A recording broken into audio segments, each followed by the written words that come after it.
Estamos de vuelta aquí en CNN Chile Radio, 9:11.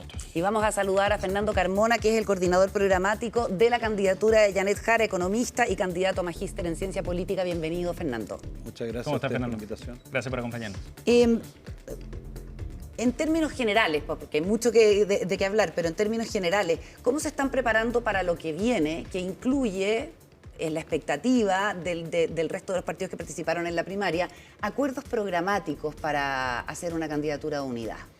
Bueno, lo que necesitamos ahora es dos cosas. Primero, recibir los programas de los otros candidatos y juntarlos con el nuestro, pero también recibir mucha propuesta de la sociedad civil. Yo estuve hasta el jueves pasado reuniéndome con el Hogar de Cristo para recibir las propuestas del Hogar de Cristo.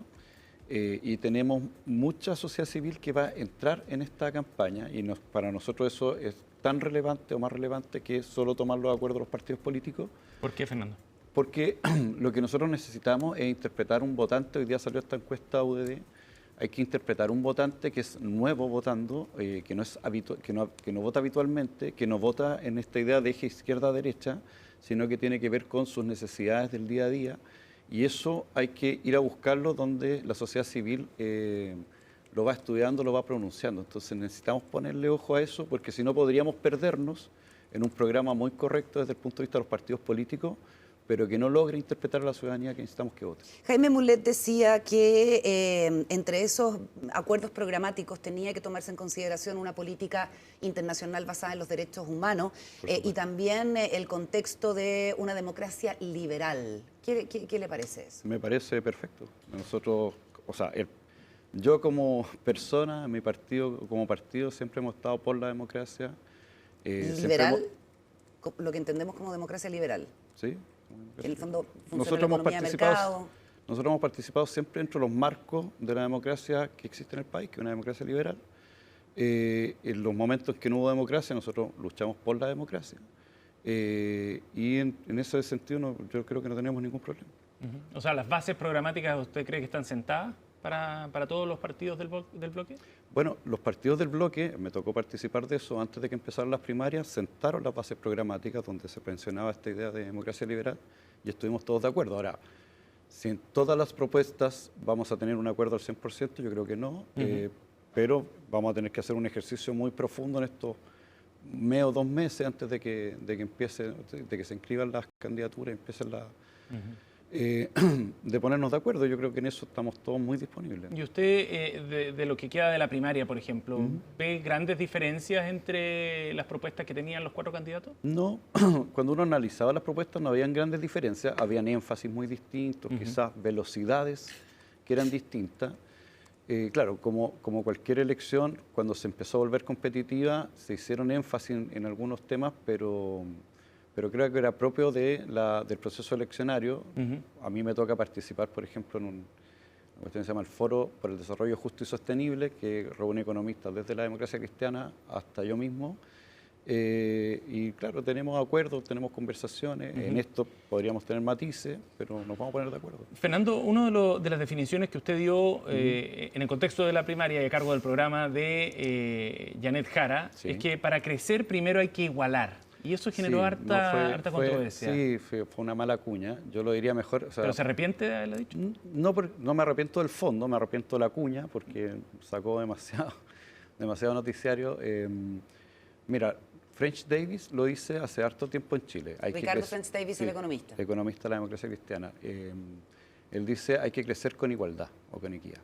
Entonces, y cuando uno va a ver Ricardo Lagos, ¿o no? Sí, ese era el eslogan. Es el programa Ricardo Lagos, Claro. pero cuando uno va a ver a French Davis dice hay que crecer con equidad, es un concepto de él. Cuando uno va a ver al FMI, el 2014 también dice, cuando uno mejora la igualdad o la distribución de la riqueza dentro de las sociedades, se crece más rápido y se crece mejor. También lo dice el Fondo Monetario, o sea, el Banco Mundial, también lo ha dicho la OIT. Cuando uno va a ver los objetivos del desarrollo sostenible de las Naciones Unidas, también están en eso. Pero el orden de los factores importa. Es que por eso digo que es una mala cuña, porque lo que se trataba no era de generar un orden de factores, sino que queremos decir es que para crecer es necesario ir distribuyendo de mejor manera dentro de la sociedad. Y eso está muy en el orden de lo que ha dicho la candidata, de que el crecimiento tiene que llegar a la mesa a todos los chilenos. Pero en esa declaración, usted dice, a ver si me lo corrobora lo que está transcrito acá, entendemos que para crecer primero hay que igualar, a diferencia de otros que creen que para igualar primero hay que crecer. Claro, pero, sí. Lo que pasa es que hay para decirlo coloquialmente, hay esta idea como del chorreo, ¿no? Que cuando uno crece, finalmente esto como que se desborda hacia las capas más bajas y por lo tanto van mejorando los salarios o va mejorando la distribución de la riqueza. Esa idea, en Chile al menos, ha demostrado no ser tan cierta. Tenemos más o menos 10 años de estancamiento del crecimiento económico bajo ese concepto.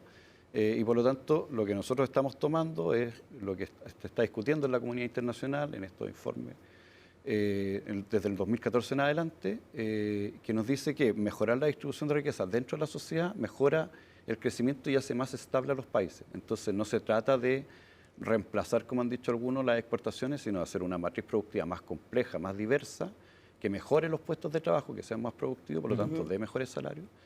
Y una demanda no interna aumentar los salarios artificialmente. No, porque eso sería un error profundo. Eso sería un error profundo. Pero sobre eso, ya que estamos hablando de salarios, la candidata ha planteado ayer, después del triunfo, que se mantiene la idea de llegar a un salario vital de 750.000 pesos y subiendo el salario mínimo hasta los 750.000 pesos. Claro, lo que nosotros sabemos... ¿Cuál es el camino para eso, Fernando? El camino para eso es establecer una escalera con peldaños muy pequeños que nos lleven a los 750.000, de manera de que el impacto sobre la economía sea más controlado. Necesitamos además mejorar o generar subsidios para las pymes para que puedan sostener el salario, pero en la medida que yo genero una demanda interna más grande, esa circulación del dinero, lo que mejora es el crecimiento económico. Pero ¿cómo lo conseguir eso cuando la productividad lleva estancada 10 años acá en Chile? O sea, cuando se suben los salarios por ley, digamos, con el salario mínimo, sin que haya cambios en la productividad, eso tiene desajustes macroeconómicos que se pueden traducir en inflación, por ejemplo. Porque,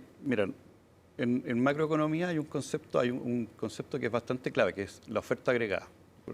La mayor cantidad de los economistas en Chile funcionan con esta idea de que la oferta agregada está en su punto máximo. Lo que nos dice el Banco Central hace muchos años es que nosotros tenemos un PIB potencial que está por sobre que el PIB real. Cuando uno tiene esta holgura, esta brecha de productividad, al subir los salarios lo que se produce es un aumento de la demanda y el aumento de la demanda produce mejora en la productividad por la vía de las economías de escala. ¿Por qué? Porque esta capacidad productiva, esta holgura que tenemos, que nos dice el Banco Central que tenemos, la cubrimos en la medida que generamos más consumo, se tiene que generar más producción.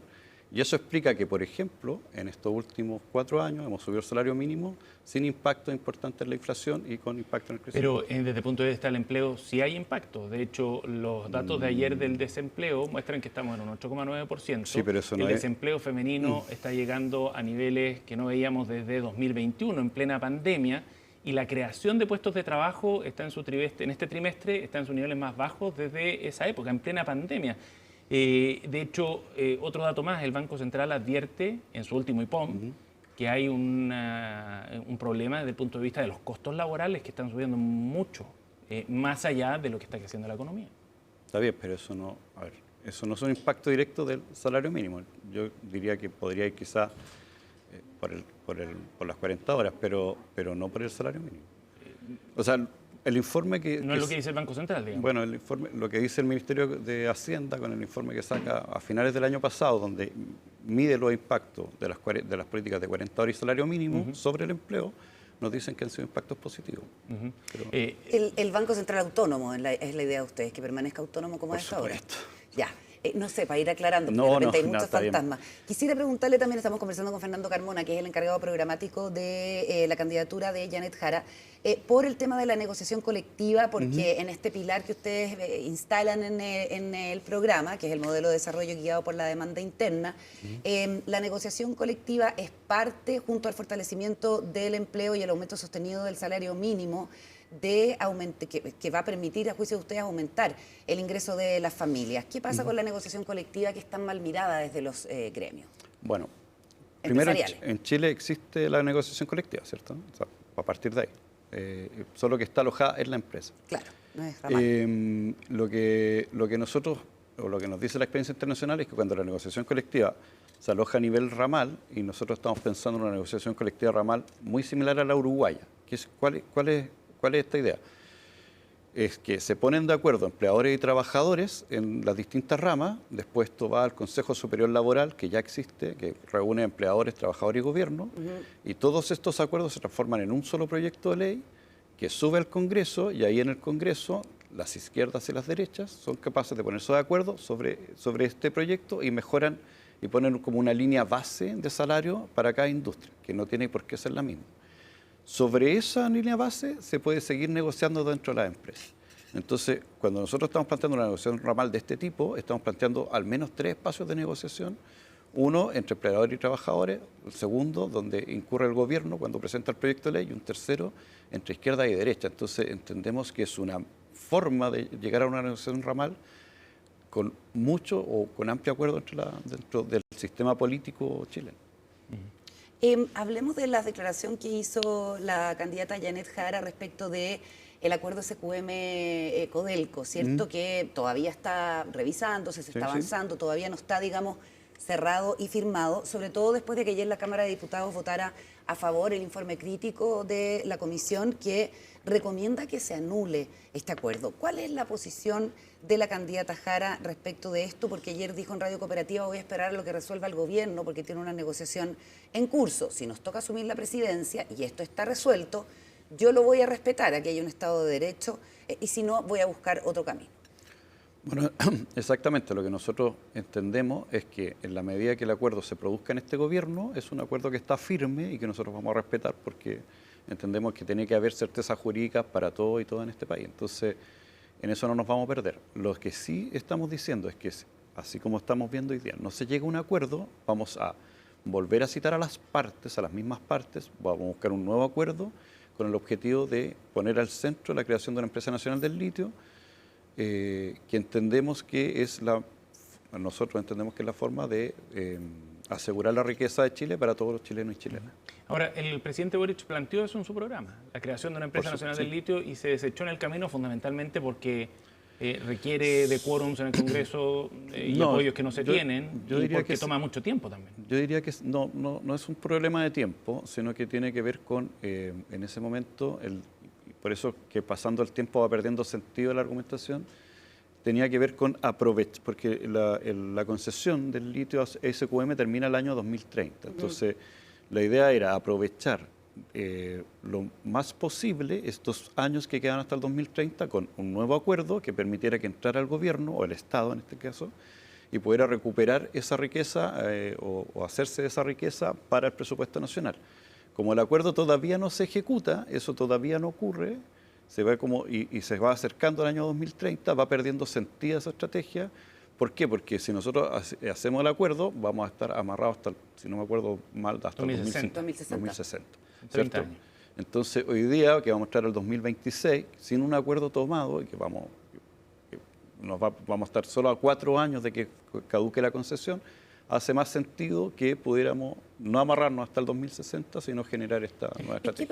¿Qué proponen ustedes si es que el acuerdo no se logra firmar de aquí a marzo y tiene que ser una responsabilidad eventual de la presidenta Janet Jara? Claro. ¿Qué proponen ustedes?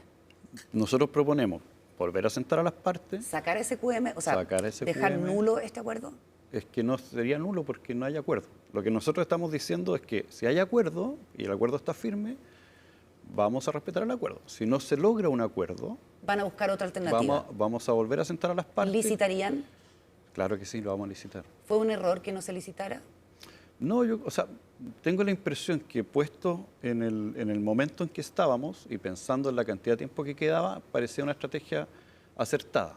Lo que nosotros estamos diciendo es que pasado el tiempo la estrategia pierde sentido, porque en el fondo lo que nos apresuraba era llegar al 2030. O sea, que teníamos este plazo hasta el 2030. Como nos vamos se puede revisar. Pero y el hecho de que la familia... El plazo es más corto, digamos. Por eso, ahora. Y por lo tanto pierde sentido esta idea de aprovechar. Al revés, hay más apuro porque lo que se intenta es evitar el valle productivo en el Salar de Atacama, que impediría que el Estado reciba recursos por esa producción. Sí, bueno, ahí tenemos una evaluación distinta. Nosotros entendemos que existe el know-how para poder tomar esa producción. Vamos a estar a 4 años. ya tenemos, Codelco está haciendo como sus primeras experiencias en el tema del litio, entonces creemos que no va a ser tan fácil, pero lo vamos a lograr. Entonces, Fernando, el hecho de que la familia Ponce siga a cargo de la compañía, a pesar del retiro de Julio Ponce, está su hija Francisca encabezando el directorio, ¿también es un factor para ustedes de rechazo, de molestia con el acuerdo? No diría que es el factor central, porque no podemos hacer políticas para Chile pensando como solamente en nuestro... en la forma en que miramos el país desde este lado particular, pero claro, pero sí hemos tenido siempre una crítica a cómo se ha enriquecido esa familia a partir de lo que además una familia que pertenece al círculo del dictador Pinochet y cómo se enriqueció en este país a partir de concesiones que a nosotros al menos nos parecen que nacen ilegítimamente si es que nacen de una dictadura. O sea, es un argumento. No el central, pero es un argumento. No, yo no diría que es un argumento. Es técnico, digamos. No es un argumento técnico porque no queremos hacer política desde el punto de vista de nuestras convicciones más íntimas, pero sí, claro, a nosotros nos pesa que en la historia de este país haya habido una dictadura y que además hayan ocupado eso no solo para desaparecer gente, sino más para enriquecer a sus propios familiares. Entonces, estamos conversando con Fernando Carmona, coordinador programático de Janet Jara, aquí en CNN Chile Radio. Fernando, respecto al mundo empresarial en general, no solo a propósito de SQM, pero en general, ¿cómo van a tender puentes con ese mundo y cómo acercarse a ese sector al que desde el mundo del Partido Comunista, que usted representa específicamente, ven con mucha desconfianza? De hecho, Daniel Núñez, ayer senador, planteaba que los empresarios chilenos tendían a ser extractivistas, que se basaban solo en un modelo rentista. De corto plazo. De corto plazo y que no tenían por delante el interés de los chilenos, dijo el senador Daniel. No sé si comparte usted esa apreciación, pero... Yo comparto que en Chile tenemos una dominancia de un sistema, de un modelo extractivista productivo. De hecho, lo que se exporta en Chile son maderas, frutas, verduras, minerales, pescados. Es como, ahí está nuestra matriz productiva exportadora. Que es la no quiere decir que esos procesos no sean sofisticados en todo caso. Claro, pero si tú miras, por ejemplo, Corea, el año 1960 y Chile en 1960, tenían la matriz muy similar. Y hay unos estudios en Harvard que uno puede ir mirando y miras cómo están ahora, la diversificación y la complejidad de Corea dista mucho de lo que nosotros hacemos, que es básicamente lo mismo, con un poquito más de, porque aprendimos que existen los frigoríficos, por ejemplo, pero no digamos que eso es incorporar I más D como uno esperaría. Sobre los empresarios. Sí, sobre los empresarios. Perdón, un segundo. Sobre los empresarios, mira, nosotros como candidatura hemos estado yendo a muchos foros, no se publicitan tanto, no sé por qué, pero hemos estado yendo a muchos foros con empresarios.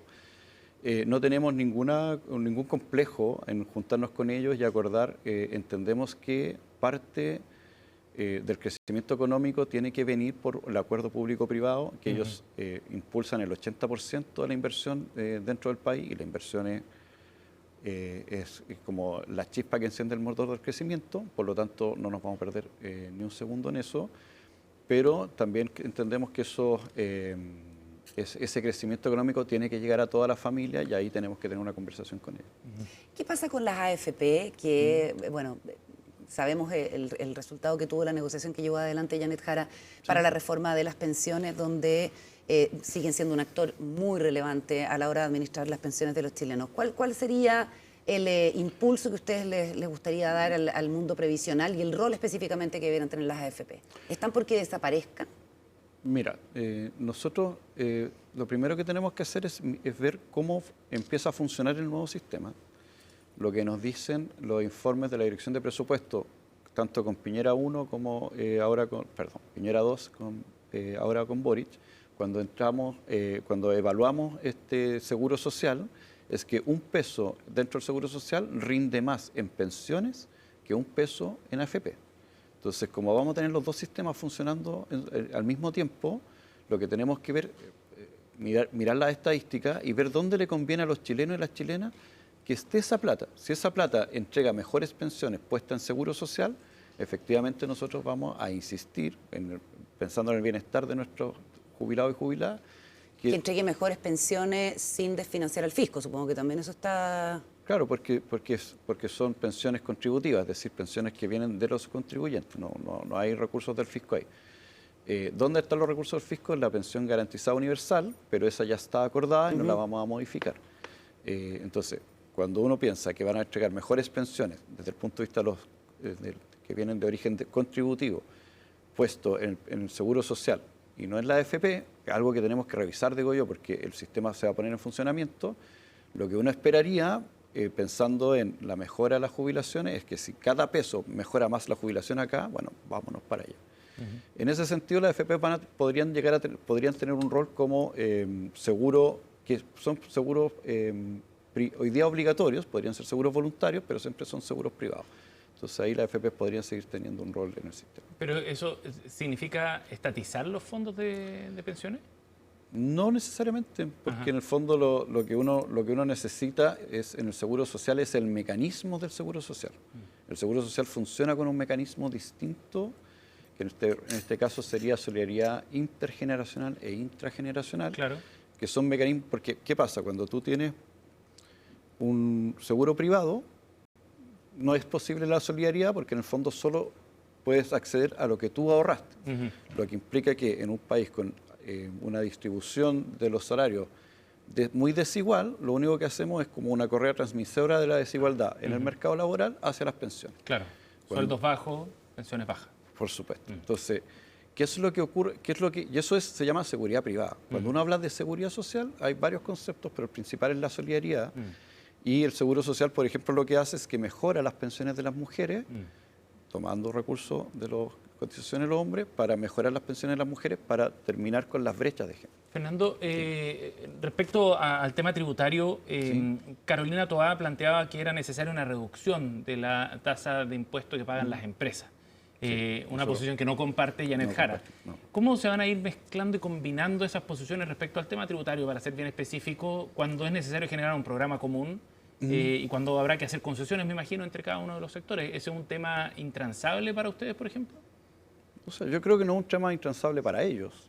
Para nosotros, a ver, lo que nosotros necesitamos es impulsar tanto la inversión pública y el gasto social, y eso es a partir de un presupuesto. Partir el debate presupuestario por la idea de bajar tributos, por lo tanto desfinanciar el presupuesto, nos parece que es una mala idea. ¿Es una línea roja para el Partido Comunista? Mira, yo voy a decirlo así porque esta no es... yo entiendo el concepto de que esta es la candidatura al Partido Comunista, pero esta es la candidatura al progresismo. Y cuando tú vas a ver a los diputados y las diputadas del progresismo en general, están en contra de esta idea. Entonces, no es una línea roja para el Partido Comunista, una línea roja, yo iría para el progresismo. Muy bien, le agradecemos a Fernando Carmona, que es el encargado programático de la candidatura de Janet Jara, en la conversación. Muchas gracias, Fernando. No, muchas gracias. Gracias, Fernando. 9:34, nos vamos a ir a una pausa. Imágenes desde el extremo sur de nuestro país.